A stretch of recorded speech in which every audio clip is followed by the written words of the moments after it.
여러분 안녕하십니까? 라디오 전망대 송유라입니다. 대선이 한 달도 채 남지 않았습니다. 위헌 위법적인 비상계엄과 대통령 탄핵을 지나오면서 한마디 사과도 없이 그들만의 단일화를 위한 진통을 겪고 있는 것이 국민의힘의 지금 사정인데요. 국민의힘 김문수 후보가 후보 단일화 과정에서 당의 압박이 조여오니 어제야 생뚱맞게 비상계엄에 사과한다고 밝혔습니다. 진정성이 있는 것인지 국민이 어떻게 받아들일 것인지 여부는 상관이 없는 듯한 갑작스러운 사과였죠. 특히나 윤 전 대통령의 탄핵을 반대해온 인사가 이렇게 갑작스러운 사과라니요. 결론이 뻔한 싸움에서 왜 이렇게까지 후보 자리에 열연해야 하는 건지 보통 사람들은 잘 이해가 되지 않습니다. 자, 그럼 결론이 뻔한 싸움에서 지금의 민주당의 모습은 어떤지 한번 봐야 할 것 같은데요. 이재명 후보에 대한 파기환송 선고를 내린 조희대 대법원장에 대한 청문회와 사퇴 압박, 공수처 고발 등 강경 일변도로 대응을 하고 있습니다. 사법의 정치화는 우려해야 할 부분이 명확합니다. 하지만 이 후보에 대한 파기환송심 재판이 대선 이후로 미뤄졌는데도 불구하고 나라의 명운이 걸려있는 대선을 코앞에 두고 기어코 사법기관에 대한 징벌적 행위를 계속하겠다는 것은 유권자로 하여금 피로감을 느끼게 하는 방식일 수밖에 없습니다. 이런 말이 있죠. 골프와 선거는 고개를 들면 진다. 무너진 사법체계는 국민적 공감대를 바탕으로 제도적으로 뒷받침해야 할 일이지 선거에 활용할 일은 아니란 겁니다.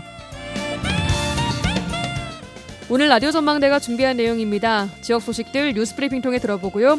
YMCA 토론, 이슈책까지 이어집니다. 잠시 후에 뵙죠.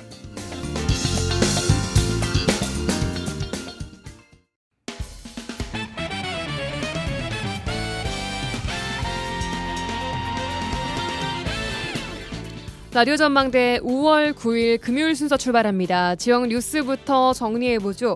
뉴스브리핑 GBS 뉴스의 차범준 편집국장 연결합니다. 안녕하세요. 네, 안녕하세요. 자, 오늘은 사건 사고 소식부터 듣겠습니다. 먼저 지난 7일 저녁에는 여수에서 연달아 2건의 화재가 발생을 했네요. 그리고 최근 여수시 골재 채취장에서 노동자가 작업 중에 사망하는 사고가 있었어요.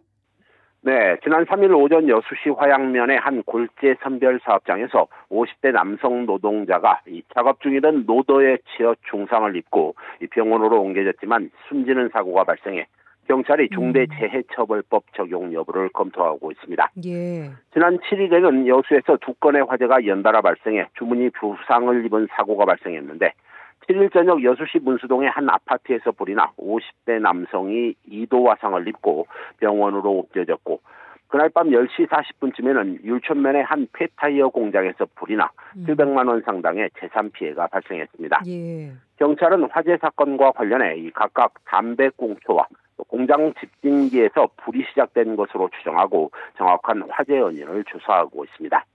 예, 다음 소식 듣겠습니다. 광양 소식입니다. 네, 광양읍에 소재한 서울대학교 남부학습림 관서에서의 영화 촬영 여부를 두고 지역 여론이 지금 엇갈리고 있다고요. 어떤 내용인가요? 네, 최근 서울대학교 남부학습림 관사가 인터넷 영상 제공 사업자인 넷플릭스의 드라마 촬영지로 물망에 올랐지만 광양시가 잔인한 장면을 묘사하는 촬영이 있다며 이 촬영지 제공에 부정적인 입장을 보이고 있습니다. 예.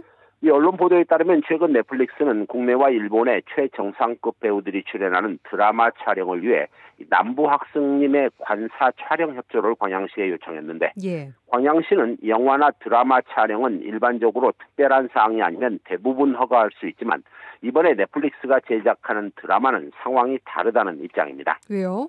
광양시는 넷플릭스가 촬영하는 드라마의 내용이 관사 내에서 시신을 훼손하거나 고문하는 장소로 묘사되고 있고 고문하는 모습이나 고문 도구 등이 있는 내용의 촬영 제의에 따라 촬영에 부정적인 입장을 전달했다고 밝혔습니다.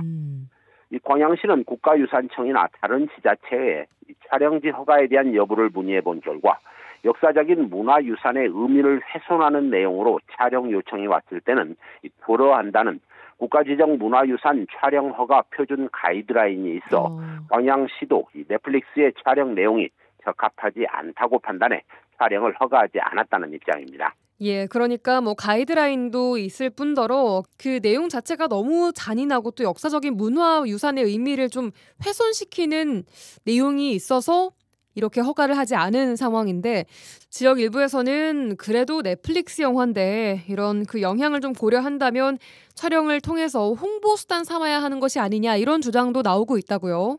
네, 광양시는 올해 유네스코 세계문화유산인 경북 안동의 이 병산서원의 훼손과 관련해 논란이 있었고 이 병산서원 관련 촬영된 촬영본이 전량 폐기돼 통편집됐다며 이 넷플릭스의 잔인한 장면이 아닌 일반 가정적인 생활 내용의 촬영을 이 학승회에서 진행했다면 충분히 다시 검토하겠다며 넷플릭스에 역제안을 했다는 입장입니다. 예. 이 광양시의 촬영 불허 입장이 외부로 알려지자 지역 일부에서는 타 지자체의 적산 가옥 사례를 보면 영화 촬영지로 개방해 관광객 유치 효과를 톡톡히 보고 있다며 광양시가 이 남부 학습림 관사를 문화관광 자원으로 개발하겠다고 하면서 정작 행정은 반대로 하고 있다며 비판 입장을 보이고 있습니다. 예. 이 전남 지역의 드라마 촬영지 섭외 등의 업무를 관장하고 있는 전남영상위원회 관계자 역시 언론을 통해 영화는 영화일 뿐인데 이 부정적인 이미지를 따질 것은 아니라며 영화 촬영 장소 제공에 문제가 없다는 입장입니다. 예. 이 전남영상위원회 측은 이 넷플릭스는 전 세계 수억 명이 보는 영화로 이 무조건 흥행이 보장되고 이 서울대학교 남부학습림 관사가 전 세계로 홍보되면 많은 관광객들이 찾는 계기가 될 수 있다며 촬영 협조 호소문을 지역 시민단체 30곳의 동의를 받아 시장 면담을 요청해 놨다는 입장입니다. 예. 이 개인적인 생각으로는 영화 촬영지로 지역의 명소를 홍보한다는 취지는 적극 이해하지만 이 국가 지정 문화유산에 대한 촬영 허가 표준 가이드라인에 따라 이 광양시가 정당하게 촬영을 불허한 것인데 이 광양시를 대상으로 시민단체 동의까지 받아가며 촬영 허가를 압박하는 것은 썩 보기 좋은 모습은 아닌 것으로 보입니다. 예, 뭐 그런 광양시의 입장도 당연히 이해가 가고요. 또 시민들도 우리 지역이 좀 유명해지면 좋겠다 하는 마음에 이런 주장을 하고 있는 것 같은데 그 또한 이해가 가는 부분입니다. 자, 오늘 마지막 소식은 여수입니다. 최근 여수시 거문도 인근 해역에서 지진이 자주 발생해서 인근 지역은 물론 여수 지역 주민들이 불안해하고 있다고요. 네, 올해 들어 여수 거문도 인근 해역에서 지진 발생이 잦아지고 있는데 주민들이 불안해하고 있습니다. 지난 4월 28일 오후 7시 39분 39초에 여수시 거문도 남동쪽 42km 해역에서 규모 2.7의 지진이 발생했는데 이 거문도 인근 해역에서의 지진 올해 들어 벌써 네 번째로 아직 지진에 따른 공식적인 피해는 발생하지 않고 있지만 잦은 지진으로 인한 주민들의 불안감이 커지고 있습니다. 예. 거문도 인근 해역에서의 지진, 지난 3월 29일 새벽에도 진도 2.5 수준의 지진이 발생했고 지난 2월에는 이틀 연속 비슷한 지점에서 지진이 감지된 바 있습니다. 이 기상청에 따르면 최근 5년 동안 여수에서는 거문도 인근 해역에서 모두 14차례의 지진이 발생했는데 이 거문도 인근 해역에서 발생한 지진 중 가장 규모가 큰 지진은 지난 2022년 3월 거문도 남남동쪽 104km 해역에서 발생한 진도 3.1 수준이었습니다. 예. 규모는 크지는 않지만 그래도 꾸준히 지금 지진이 발생을 하고 있고 그 빈도가 높아지고 있다는 점에서 행정당국이 좀 각별히 관심을 갖고 대책을 마련해야 될 것으로 보입니다. 여기까지 듣겠습니다. 뉴스브리핑 GBS 뉴스의 차범준 국장이었습니다. 고맙습니다. 네, 고맙습니다. 지역의 이슈를 직접 체크해드립니다. 이슈 체크. 이슈 체커 이미지 리포터와 함께합니다. 안녕하세요. 네, 안녕하십니까? 네, 오늘은 어떤 이슈 체크를 해볼까요? 네, 오늘의 이슈 체크. 가정의 달을 맞아서 치매 가장의 어려움과 그 지원 체크해봅니다. 네, 5월은 가족의 소중함을 다시 한번 좀 생각해보는 가정의 달입니다. 자, 그런데요, 부모님 가운데 치매 환자가 계시다면 이 5월이 그리 즐겁지만은 또 않을 것 같습니다. 네. 오늘은 치매 이야기를 해보는 만큼 고령화 사회가 되면서 치매 환자가 계속 늘고 있는 일단 현황부터 좀 볼까요? 네, 우리나라는요 65세 이상 노인 가운데 치매 환자가 이제 100만 명에 육박했습니다. 예. 특히 고령화율이 높다는 전남 지역의 치매율이 높은데요. 이 중앙치매센터 2024년 12월 31일 기준 자료에 따르면요, 이 전남의 추정 치매 치매 환자가 56,693명으로 유병률이 12.2%에 달합니다. 그중에서 여수시 추정 치매 어르신은요 6,360명인데요. 여수시 총 인구가 65세 이상 인구수가 63,857명입니다. 그러면은 이게 거의 10%? 네, 맞습니다. 꽤나 높은 비율인 것 같습니다. 네. 자, 치매 환자가 계속해서 좀 늘어날 거란 전망도 있던데 치매는 일단 호전되지 않는 퇴행성 질환이기 때문에 네. 지속적인 치료가 가장 중요하고요. 그렇죠. 또 점점 악화가 되는 증상으로 인해서 치매 환자를 부양하고 있는 가족분들의 그 심리적인 네. 또 육체적 어려움까지 크게 주목을 받고 있습니다. 네, 얼마 전 부산에서 이 치매와 질병을 앓고 있는 70대 친형을 홀로 돌보다가 살해한 60대 남성이 현행범으로 체포되기도 했습니다. 이런 경우를 간병살인이라고 하는데요. 간병살인도 있어요? 네, 치매 환자가 늘수록 이런 사건이 계속 늘어나고 있습니다. 이 경찰대 치안정책연구소에 따르면요, 이 간병살인이 2000년대에는 연평균 5.6건이라고 하면요, 2020년대에는 18.8건으로 3배 이상 증가하고 있습니다. 그만큼 간병을 하는 물론 이게 뭐 정당화는 절대 안 되겠지만 네. 그래도 그만큼 어렵다고 힘들다는 거죠. 그렇습니다. 이 간병살의 주된 원인으로 길어지는 간병 생활로 인한 정신적 고통과 경제적 어려움이 가장 지목이 되고 있는 상황입니다. 네. 자, 치매의 가장 심각한 문제는 치매가 발병을 하면 일단 그 환자를 돌보는 돌봄하는 것이 가족 중심으로 이루어진다는 것에서 비롯되는 게 아닌가 싶어요.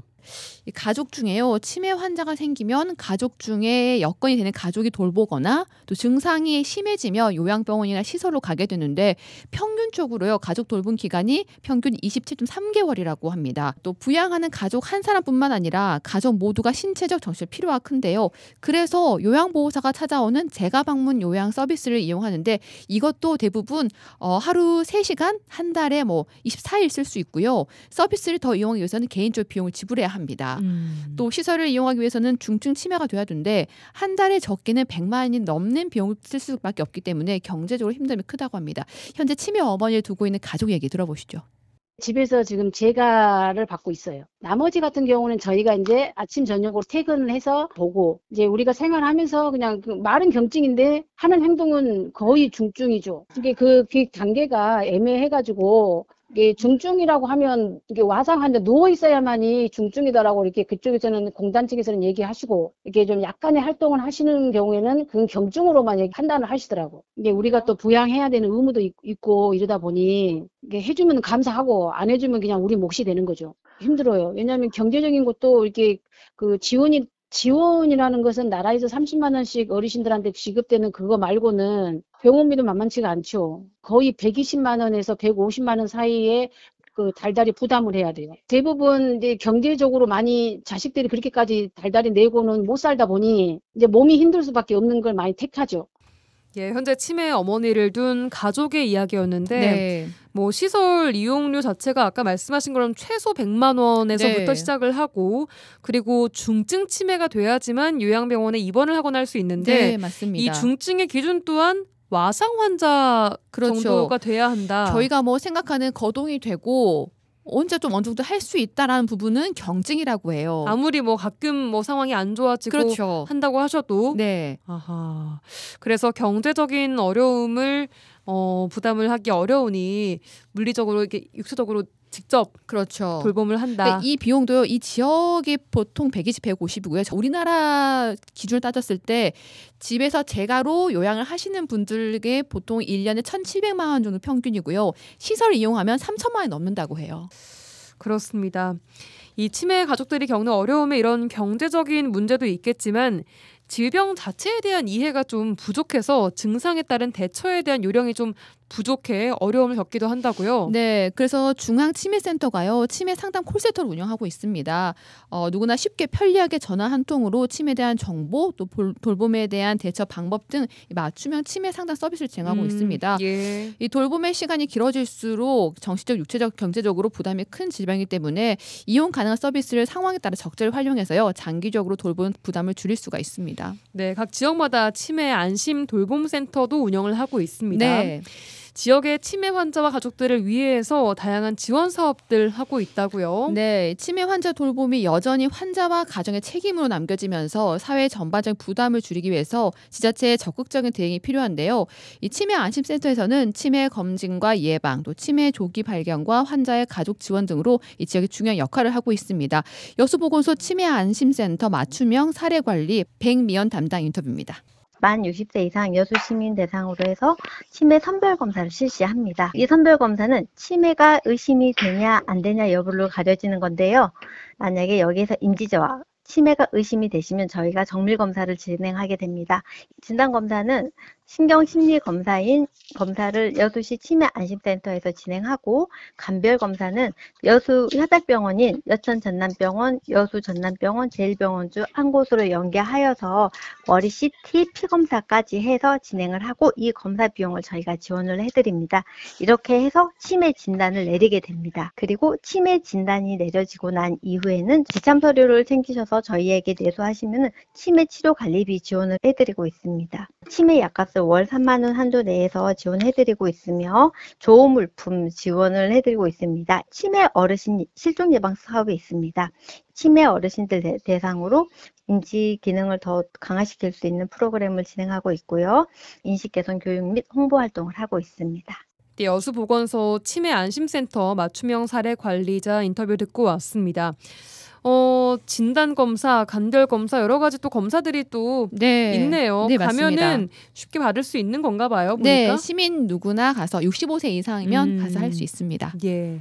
자, 이렇게 치매 환자가 늘어나고 있는 만큼 보건, 의료, 복지 등 지역사회 안에서 치매 환자를 대상으로 한 돌봄 체계가 긴밀히 협력을 이루는 것이 참 중요해 보이는데 네, 또한 중요한 게 치매 환자들의 그 안전입니다. 맞습니다. 각종 휴대전화 가지고 있으면 실종자를 찾는 안내 문자가 오는데 네, 나이대가 뭐 고령인 분들이 대부분인 것 같아요. 맞아요. 네, 맞습니다.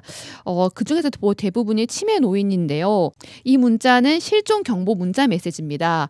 이 경찰서에 따르면요, 2021년 6월 처음 시행 이후에요, 벌써 7천여 건이 발송됐다고 합니다.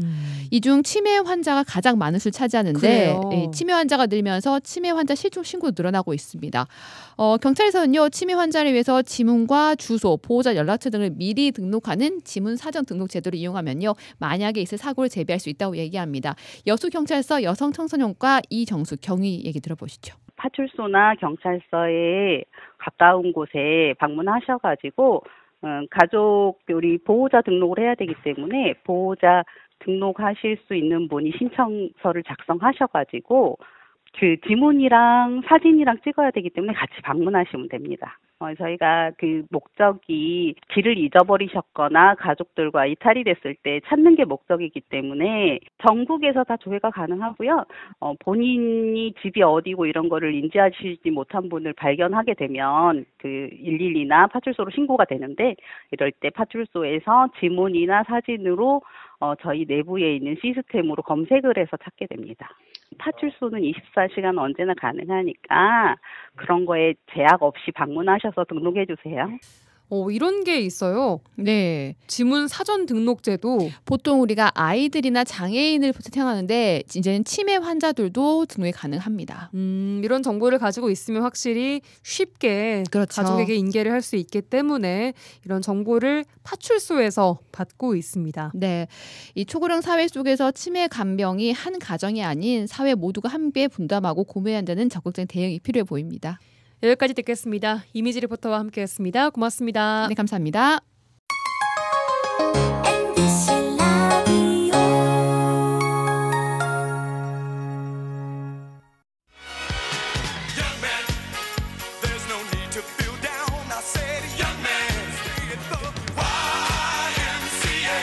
지역의 대표 스피커 두 영맨들의 화끈한 토론 한판 YMCA 토론 시간입니다. 오늘도 두 분 영맨과 함께하겠습니다. 여수와 순천 YMCA 김대희 김석 총장님 어서 오세요. 네, 안녕하십니까. 네, 안녕하세요. 예, 한 주간 잘 보내셨습니까, 김대희 총장님? 네, 뭐 정신없이 보냈고, 그리고 다음 주도 저희가 좀 바빠요. 왜요? 왜냐하면 다음 주는 5.18 강주민주화운동 45주년 행사거든요. 아, 그래서 5.18, 예. 여수 YMCA도 지역사회와 함께 다채로운 행사를 준비하고 있는데 우리 어른들도 관심 있는 내용이에요. 그 여수 지역사회에서는 한강 작가의 소년이 온다 이 책을 주제로 독후감과 독후화죠. 그림을 그리는 독후화. 예, 5.18 그 공모 사업을 같이 하고 있습니다. 보통 사생대회를 안 그래요? 사생대회? 아니 여기는 일반인이 들어옵니다. 그렇죠. 왜냐하면 주제는 평화와 인권, 진실, 화해, 상생, 치유. 이런 강주 5.18 운동의 정신을 주제로 하는데 예. 글쓰기하고 그림 그리기 대회 보통 우리 뭐 초동생 이렇게 생각하잖아요. 예. 초등학교, 중학생 생각하는데 고등학교 이상, 대학생 일반인들도 한강 작가 소년이 온다 이 책을 읽고 이 주제와 관련되어서 독후감을 낼 수 있습니다. 저도 참여 가능한가요? 네, 맞습니다. 네, 그렇게 해서 책 읽은 사람 누구나 가능한가요? 네. 대신 아이들은 어떤 책이든 가능합니까? 아니면 한강에 한강에 온다. 작가에서 소년이 온다 이걸 읽고 소년이 온다만 읽고 예. 네. 5.18 관련된 아마 이 책이 아마 여수지역에서 한 5천 권 이상 팔려야 되겠죠. 추가로. 뭐 그런데 이제서 많이들 읽으셨을 여수의 거예요. 사랑도 있는데. 예. 그렇죠. 아니 그런데 어떻든 이게 5.18과 관련돼서 이번 행사는 예. 특히 일반인들도 참여하는 재미있는 행사이고 함께 좀 생각해 볼 수 있는 내용인데 글쓰기하고 독후감은 한글 파일 문서로 제출을 하면 되고요. 예. 그리고 독후화와 그림 그리기는 8절 도화지에 담아내면 재료는 상관없습니다. 재료는 상관없고 8절 도화지에 모든 내용들을 담아내면 되는데 예. 5.18 그날 일요일이거든요. 여수 웅천 친수공원에서 개최되는 여수 5.18 민중항쟁 기념식장에 직접 제출해도 됩니다. 현장으로? 네네. 제출해도 되고 아니면 이제 5.18 민주화운동 공로자회 여수시 집으로 이메일이 있거든요. 이메일로 제출을 하셔도 되는데 그림 같은 건 어떻게 해요? 직접 당일 오셔가지고 제출해도 되고 우편으로 제출해도 되고 그래서 6월 30일 날 심사 과정도 굉장히 까다롭게 해서요. 6월 30일 날 최종적으로 발표가 됩니다. 예, 미리 뭐 신청 같은 것도 해야 되는 거예요? 네네네. 참가 신청? 네네. 지금 받고 있고요. 네네. 받고 있고 또 미리가 준비된다면 2, 3일밖에 시간이 없지만 5.18 당일 행사장에 제출해도 되고. 근데 사전에 이제 준비를 하셔서 예. 책을 읽고 내용들 또 아시는 분들은 많이 알지만 직접 5.18 민주화운동 공로자회 여수시 집으로 내용을 문의하셔도 되고 예. 또 필요하면 여수 YMC를 문의하셔도 됩니다. 예, 아직 뭐 일주일 넘게 남았으니까요. 그래도 예. 준비하셔서 하실 분들은 또 관심 갖고 보시면 좋을 것 같습니다. 김석 총장님 한 주간 잘 보내셨습니까? 한 주라고 하기에는 그 연휴가 너무 길어가지고 그렇네요. 연휴가 네. 연휴를 잘 보내셨는지 여쭤봤어야 연휴 했는데 기간은 잘 못 보냈죠. 그 대법원에서 하도 희한한 예. 결정이 있어가지고 대한민국을 들썩들썩하게 했는데 마찬가지입니다. 그 김대희 총장님 이야기하셨던 것처럼 저희는 좀 결이 좀 다르게 준비하고 있는데 차별화 예. 5월 17일 날 저녁 6시에 제45중 5.18 민중항쟁 기념 순천 문화제를 개최하는데 예. 비상계엄에 최근에 가장 가깝게 비상계엄이 있었던 것이 1980년 5월 17일이었습니다. 그래서 이게 이미 지난 겨울과 이번 봄까지 우리가 파면 국면을 거쳐온 것을 그냥 넘어갈 수 없다. 그래서 새로운 세상을 여는 민주주의 대축제라고 하는 주제로 개최를 하게 되고 예. 순천 시민 1000명이 함께 부르는 예물리한 행진곡 준비를 하고 있습니다. 그래서 6.15 합창단, 순천 YWCA 합창, 이번에 YMC 합창단은 공연이 있어서 참여를 못하고 갑진 합창단, 그리고 여성 합창단, 그리고 뭐 등걸, 그리고 광장 안에서 함께 그 문화 공연을 펼쳐주셨던 자원봉사자들, 그리고 100명의 그 길놀이단, 그러니까 풍물패 지금 순천에서 소리골 남도를 비롯해서 연희단 랑, 뭐 국악협회 계속 이 광장에서 풍물로 시민들을 응원해줬던 분들이 예. 또 함께 참여하고 또 청소년들은 5.18 하면 또 공동체 아니겠습니까? 주먹밥 되게 그래서 청소년들이 어른들이 주먹밥을 만들고 청소년들이 주먹밥을 좀 나눠서 근데 이제 주먹밥을 찰밥을 찌다 보니까 이게 가격이 만만치 않네요. 그래서 아마 한정 300개 또는 500개밖에 못 드릴 것 같으니 그 조례 호수공원으로 5월 17일 날 민주주의를 함께 흠뻑 그리고 내란을 단죄하기 위한 어떤 시민들의 축제로 5월 17일 날 저녁 6시 예. 조례 호수공원으로 오시라. 그럼 멋진 공연과 주먹밥과 다양한 형태의 전시들이 좀 기획될 수 있을 것이다. 그리고 오실 때 반드시 준비해야 될 것은 이물리한 행진곡을 꼭 외워서 저희가 악보를 준비할 겁니다. 예. 그러니 적어도 함께 부를 준비를 하고 오시라. 마음의 준비를. 그런 마음으로 5.18을 준비하고 있습니다. 예, 다음 주에 있을 5.18을 앞두고도 바쁜 일정 준비 중이셨네요, 두 분 다. 자, 오늘 주제 토크 바로 들어가 보도록 하겠습니다. 자, 오늘 국민의힘 상황은 지금 뭐 아직 대선 주자를 정하지도 못하고 내부 혼란 속에 빠져 있습니다만 대선 시기에 빠르게 흘러가고 있습니다. 한 달이 채 남지 않은 시간 대선을 앞두고 지역에서는 대선 공약에 포함시켜달라는 지역 현안들이 나오고 있는데요. 최근에는 순천시가 특별지자체 설립 및 메가시티 실현, 남중권 신경제거점, 미래 첨단 산업벨트 구축, 또 세계적인 생태도시 도약 등 3대 전략을 중심으로 하는 18개 핵심 사업을 대선 지역 공약 과제로 건의를 했습니다.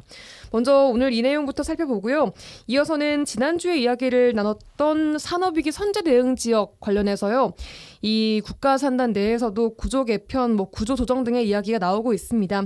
어떤 방향 바람직할 것인지 이어서 이야기를 해보도록 하죠. 먼저 순천시가 제시한 대선 지역 공약 과제 18개 항목들 좀 보셨습니까? 김대희 총장님? 네네, 저는 봤어요. 예. 봤는데 저는 전라남 도지사가 중앙정당에 또 대선 후보에 발표하는 행태로 저는 이해를 할 정도로 내용은 나쁘지 않았습니다. 오, 그래요. 전라남 도지사가 도정 현안들을 건의하는 것 정도였다? 네네, 그렇죠. 어떤 의미에 있는 거예요? 기초자치단체장이 하기에는 예. 왜냐하면 이게 순천을 벗어나서 전남 동부권 지역 또 전남 지역 주요 해란들에 대해서도 각 정당의 대선 후보자들한테 제안하는 방식이라서 예. 기초단체장의 범위를 벗어났지만 저는 나쁜 내용은 아니라고 봐요. 좋은 예. 상상력이라고 봐요. 김석 총장님은요? 총평 주시자면? 그러니까 큰 거점 계속 순천시장이 경제공동체 이야기를 했었고 여순관에 예. 대해서 예. 그다음에 남중권 신거점 관련된 부분은 계속 지난 정부뿐만 아니라 그 이전 정부에서부터 계속 제기되어 왔던 문제이고 예. 세계적인 생태도시 도약이라고 하는 3대 전략을 내세운 것은 저는 굉장히 유의미한 전략이라고 봅니다. 예. 근데 이제 그럼 여기서 이제 핵심은 뭐냐? 그러니까 그 순천이라고 하는 도시에서 핵심은 뭐냐? 그러니까 양쪽 지금 광양과 여수에서의 어떤 산업단지에 어떻게 보면은 그 장치산업 또는 그 탄소 배출 산업에 대한 위기가 있기 때문에 이 예. 문제를 좀 어떻게 순천이 완충지대로서 그런 것을 해낼 수 있을까라고 하는 이런 가치가 대단히 좀 중요한 문제라고 지난번에 한번 지적한 적이 있지 않습니까? 예. 이제 그런 의미에서 생태, 문화, 관광에 대한 인프라 조성을 통해서 내놓은 것이 딱 네 가지 정도 되는데 여자만 국가해양 생태공원 조성, 동천 하구 습지복원, 국제 승마타운 조성, 글로벌 문화 콘텐츠 스포츠 클러스터 조성이라고 하는 내용으로 나와요. 그러니까 크게 3대의 전략을 세운 것은 굉장히 유의미했는데 예. 그 안에서 18개 핵심 사업에 대해서는 예. 시민들과 논의나 또는 시민들의 공론화 과정이 좀 많이 좀 빠진 거 아니냐라고 하는 생각이 좀 듭니다. 왜냐하면 생태문화 관광 인프라 조성이라고 하는 거 안에 앞서서 예. 생태관광에 대한 종합계획이라 할지 아니면 생태보존에 대한 종합계획이라 할지 이런 것들을 수립하는 데 있어서 어떤 지구를 좀 지정해 주라 할지 이것이 국가의 역할이잖아요. 그러니까 다 지금 이것도 보면은 생태공원 조성, 습지복원, 타운 조성, 클러스터 조성 무슨 생각이 듭니까? 결국은 생태를 이용한 건설 사업을 하겠다는 걸로밖에 안 보이거든요. 이런 부분에 대해서 시민적인 좀 토론과 내용들이 좀 순천시가 좀 적극적으로 진행해 줄 필요가 있다고 생각 들고 예.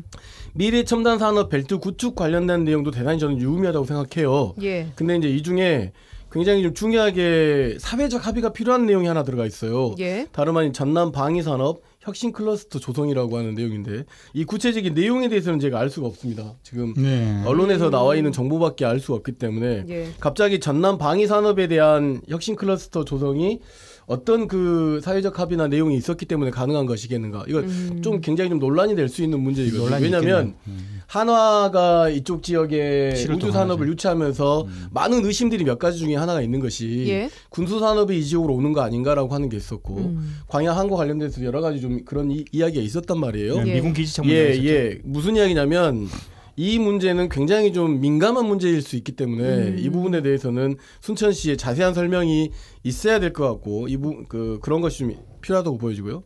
그다음에 공공의료 및 복지 인프라 창출과 관련해서 전남의과대학 및 대학병원 신설 관련한 문제에 대해서도 이 전라남도가 이미 그 공약을 제시하고 있는 과정에서 좀 더 순천시다운 뭔가 새로운 방식이 있을 수가 없죠. 좀 더 적극적으로 뭔가 좀 이런 것들을 좀 더 좀 구체화될 필요가 있지 않았을까. 그래서 근데 긴 먼 미래를 내려놓고 봤을 때 제가 봤을 때 가장 핵심적인 요소는 뭐냐면 경전선 전철화 사업입니다. 예. 경전선 전철화 사업에서 대단히 중요한 것은 이걸 지중화하느냐 아니면 뭐 이렇게 그 변경하느냐 이런 문제가 있었고 노광규 시장에 있을 때 이 문제가 뭐 국토부 장관이 와가지고 변경을 확정했다라는 뭐 한다라는 이런 이야기 있었지만 지지부진해지고 있는 문제이거든요. 무슨 이야기냐면 경전선 전철화 사업에 대해서 공약으로 내세울 문제가 아니라 지금까지 현황이 어떻게 되어 있기 때문에 이렇게 변경해줘야 된다라고 하는 내용인데 조금 순천시답지 않다.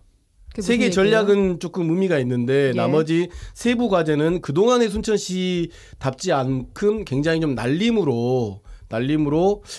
표현을 좀 너무 부정적으로 생각하지 마시고 구체적 내용들이 좀 들어갈 필요가 있다고 생각되는데 생태문화 관광에 국제 승마타운을 조성하는 문제도 또 어떤 사회적 합의가 있는지도 대단히 좀 이게 좀 걱정스러운 18가지 공약이다라고 하는 말씀을 꼭 드리고 싶습니다. 예, 총평에서 18개 항목 하나하나를 다 따져서 지금 평을 해주신 느낌입니다. 왜냐하면 제가 순천시에 있고 오랫동안 순천시 정책에 대해서 이러저러하게 거버넌스도 있었고 그런데 제가 그런 거버넌스에 참여해왔던 경험을 놓고 봤을 때 이런 정도의 정책이 만들어진다고 한다면 순천시 내에서의 TF팀도 있었을 것이고 그런 TF가 시민들과 함께 공론회장을 만들기도 하고 토론도 열기도 하고 시민사회뿐만 아니라 시민들을 초대해가지고 자랑하기도 하고 그러면서 이 공약을 전달하기 위해서 이재명 후보 측 어떻게 만들게 할 거나 이런 문제들이 거론되는데 계속 어떻게 보면 지금 현재의 민주당 정치인들과의 거리도 굉장히 멀어져 있는 상태에서 이 공약을 그냥 공중에다 던지진 않았겠지만 굉장히 좀 공론 과정이 좀 빠진 것이 좀 아쉽다라고 하는 이야기를 좀 드리고 싶습니다. 예, 김석 총장님께서 총평을 자세하게 좀 주셨는데요. 김대희 총장님, 네네.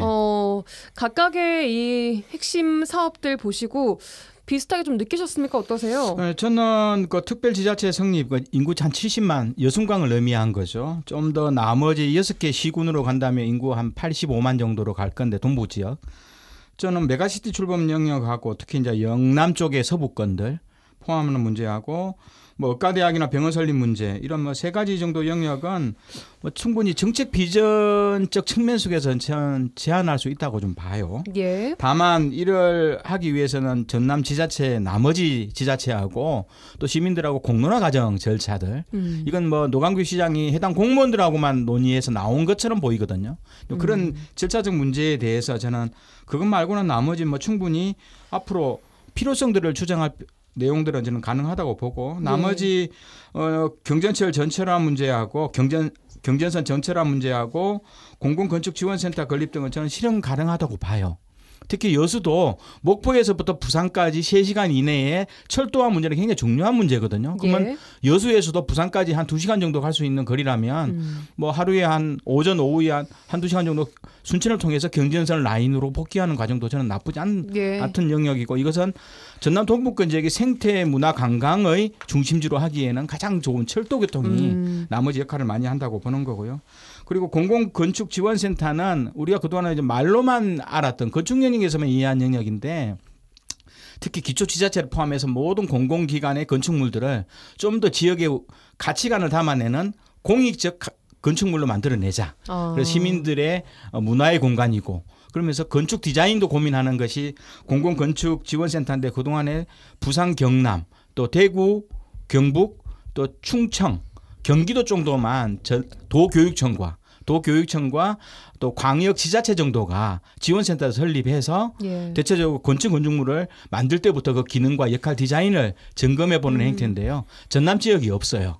아마 순천시는 이거 먼저 선점하겠다 이런 내용이겠죠. 뭐 그런 건데 가급적이면 뭐 공공건축지원센터도 동부권 지역에 한번 논의할 필요는 있다고 봐요. 왜냐하면 이 중에서 한 60% 정도가 기초지자체 건물들이 많거든요. 그래서 개념 없이 짓는데 이것이 좀 더 공익적 측면 속에서 그리고 합당한 건축물인지 또 공간이나 구조의 디자인이 공공기관으로 맞는 건지 또 수용 인원이나 예산이 맞는 건지를 점검해 볼 수 있는 예. 지원센터인데 나머지 이런 것들은 뭐 충분히 제안해 볼 만한 가치가 있다라고 봅니다. 예, 아까 김석 총장님 말씀하신 방위산업혁신 클러스터 조성 이거는 어떻게 좀 보셨습니까? 제가 보기에는 이건 문제가 많습니다.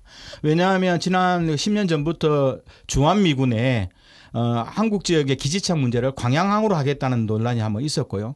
여수에 있는 하나의 신월동, 하나공장은 주로 폭탄이라든가 이런 미사일 영역, 화약 영역에 있었는데 요걸 근거로 해서 새로운 혁신 클러스터를 만들어 보겠다는 건데 기존에 우리 방위산업 영역은 예. 창원이었죠. 여기는 기계산업이 집약되어 있어서 방위산업은 이제 일단 기계공학적 측면이 있는데요. 어떻든 여기는 기지착 내지 어떤 특수 영역 부분 영역의 중심으로 한다면 방위산업은 굉장히 지역이 추구하는 평화와 생명 정의적 개념과도 배치되는 측면이 있고요. 이것은 주한미군의 한반도 운영 전략과 밀접한 관계가 있어서 예. 기초지자체에서 함부로 말하기에는 뭐 중대한 문제가 좀 있습니다. 예, 그리고 충분한 좀 토론 필요하다고 네, 보시는 당연히 부분인가요? 필요한 거고 그리고 사실상 동북권 지역이 기계공학이라든가 전자공학, 전기공학이 발달된 지역이 절대 아니거든요. 그래서 창원을 몰릴 수밖에 없는 이유가 있는데 여기서 한다면 어떤 의도인지는 저희도 좀 더 확인해 볼 필요가 있다고 봅니다. 알겠습니다.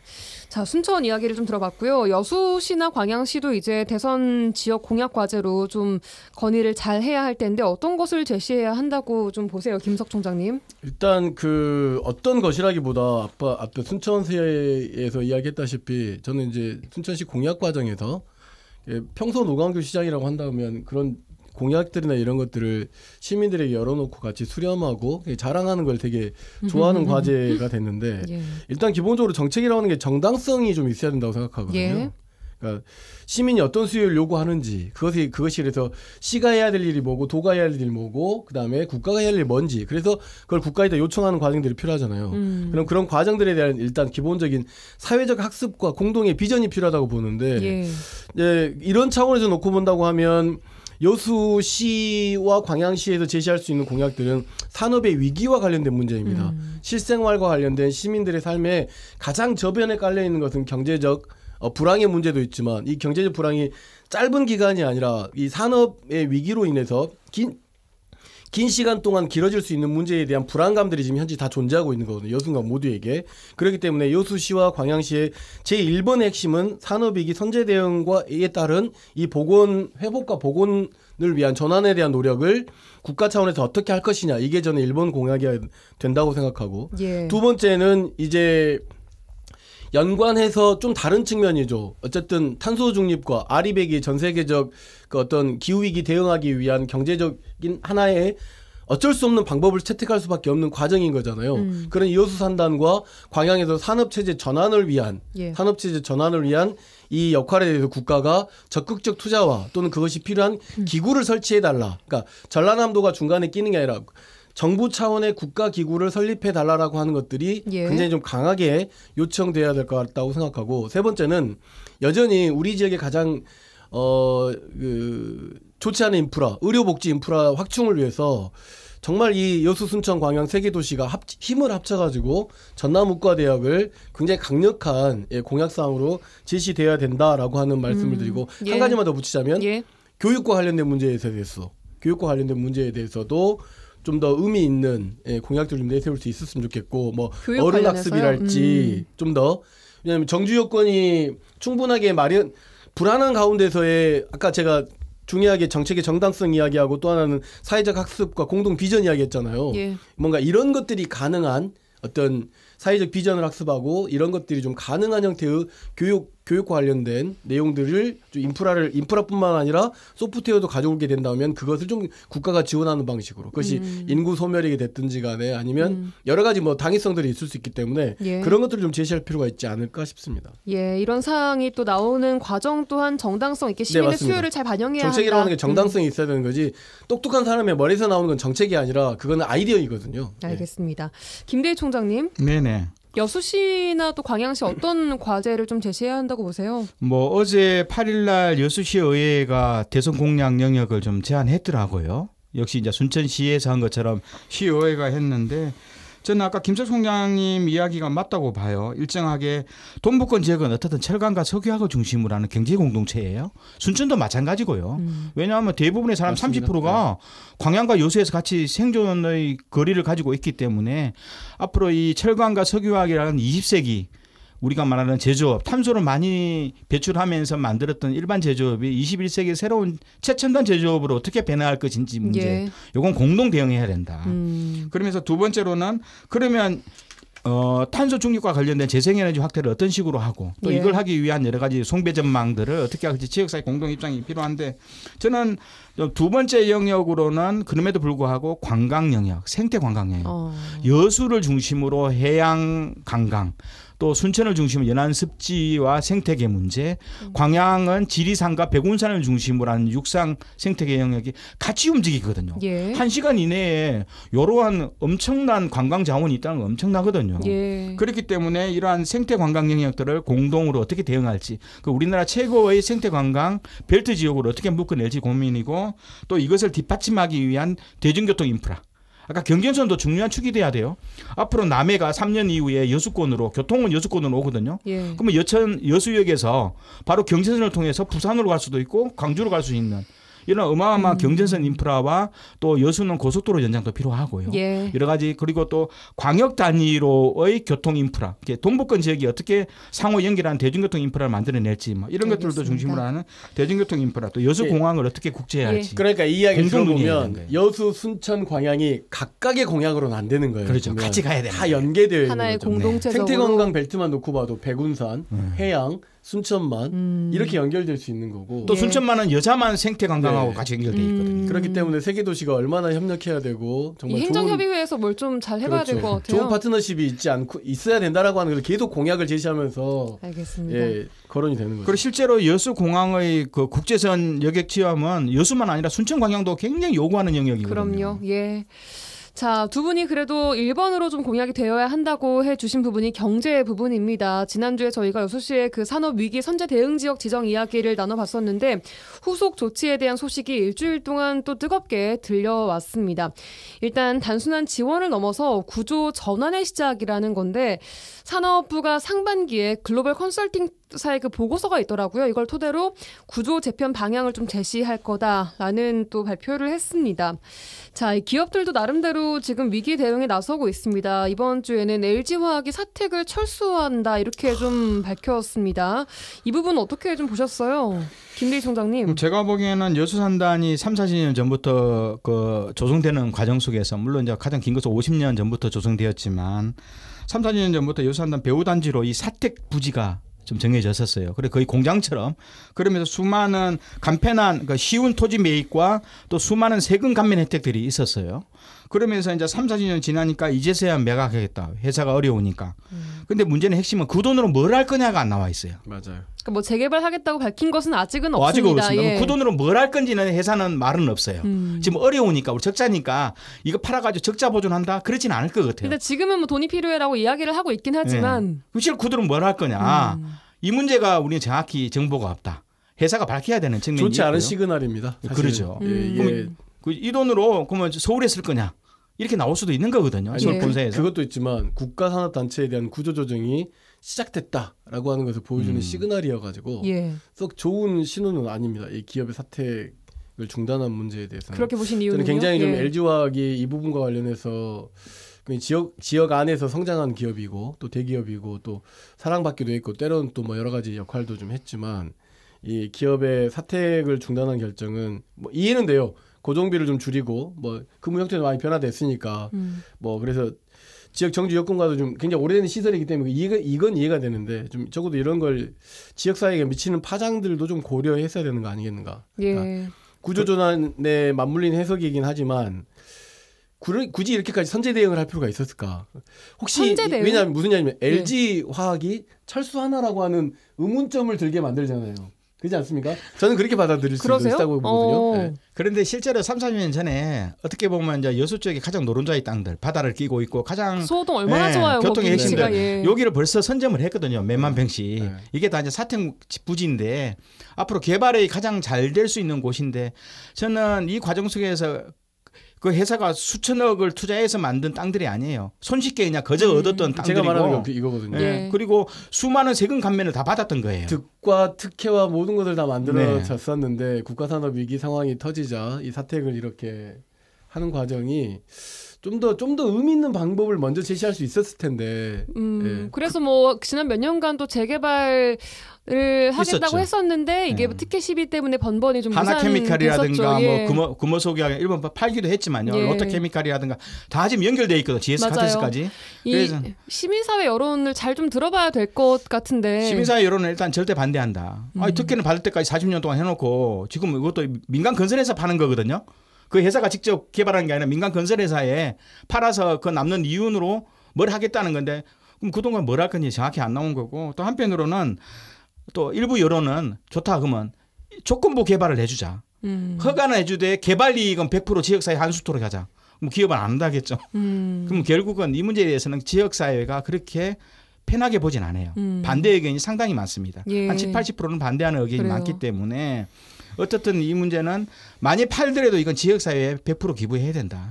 사회 환원 문제? 제가 말하는 게 환수를 해야 되는 기부를 해야죠. 현실적으로. 오랫동안 이 LG화학의 기업 성장에 있어서 지역사회가 해준 게 있는데 이런 정도는 여수시에다가 기부한다거나 아니면은 여수시에 개발 권한을 준다거나 그런 방식이 어떤 기업의 통큰 전략이 좀 필요한 건데 예. 이게 좀 좋지 않은 시그널이라고 생각해요. 알겠습니다. 여기까지 들어야 될 것 같습니다. 오늘도 YMCA 여수와 순천 김대희 김석 총장과 함께했습니다. 두 분 고맙습니다. 네, 감사합니다.